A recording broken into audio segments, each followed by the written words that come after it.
سانگڑ میں بھارت کے خلاف احتجاجی مظاہرہ کیا گیا۔ 2020 میں سانگڑ سے ہجرت کر کے بھارت میں جانے والے 11 ہندوؤں کو بہیمانہ طریقے سے قتل کرنے کے واقعے کے خلاف سول سوسائٹی اور ہندو برادری کا پریس کلب کے سامنے احتجاجی مظاہرہ۔ مظاہرین نے مودی حکومت اور بھارت کے خلاف شدید نعرے بازی کی اور عالمی عدالت سے بھارتی بربریت کا نوٹس لینے کا مطالبہ کیا۔ آئیے جانتے ہیں اس موقع پر مظاہرین کا کیا کہنا تھا۔ پاکستانی لوگ جو ہے وہ یہاں سے انڈیا جودھپور وہ سب پہلے قتل کر دیا گیا، جن کی ایف آئی آر بھی سکسیس ہوا، لیکن ابھی تک اس پر کوئی بھی عمل درآمد نہیں ہوئی ہے۔ اور اس کے علاوہ بھارت کی جو حکومت ہے وہ ان کے لوگوں کو فیملیز کو پریشان کر رہی ہے اپنے لیے کام کرنے کے لیے۔ تو ہم یہ چاہتے ہیں کہ ان کے لوگوں کو خون کے ساتھ انصاف کیا جائے۔ ہم انصاف کی اپیل کرتے ہیں اقوام متحدہ سے بھی اور مودی حکومت سے بھی۔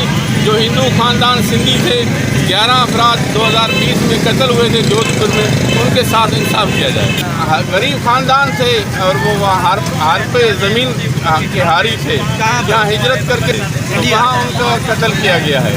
کس وجہ سے کیوں کیا گیا ہے اس کا کوئی تحقیق نہیں ہوئی ہے، کوئی ان سے انصاف نہیں ہوا ہے۔ ہمارا مطالبہ یہ ہے کہ وہاں پہ جودھپور میں جو ہمارے ہندو کمیونٹی ہیں وہ بھی ہمارے پاکستان کے ہیں، وہ ان کے گھروں میں کچھ لیڈر کو مارا گیا ہے۔ مودی حکومت سے مطالبہ کرتے ہیں کہ ان کے حالات کے ساتھ ہمیں سپورٹ کرنے کے لیے ہمارے چینل کو ابھی سبسکرائب کر لیں اور بیل کے آئیکن پر کلک کر کے ہماری لیٹسٹ ویڈیو کی نوٹیفیکیشن بر وقت حاصل کریں۔